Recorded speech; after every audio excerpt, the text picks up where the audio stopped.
Did you know that you can integrate your Pinterest account with your Etsy shop? And I'm going to quickly show you how to do it. So go to Marketing, Social Media, and at the top, Social Accounts, and you'd press Connect to Pinterest. So it would then come up with the box where you just put your login details, but I've already done mine. So I'm going to close that down. Then go to your listings,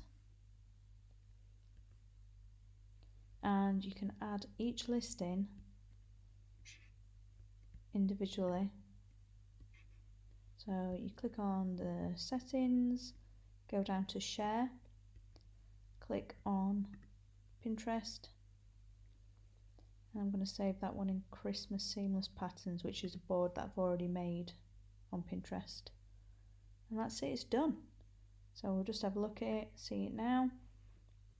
So it's got the full description, and then it's got the link for any potential customers that can click on it directly and go to that product in my Etsy shop.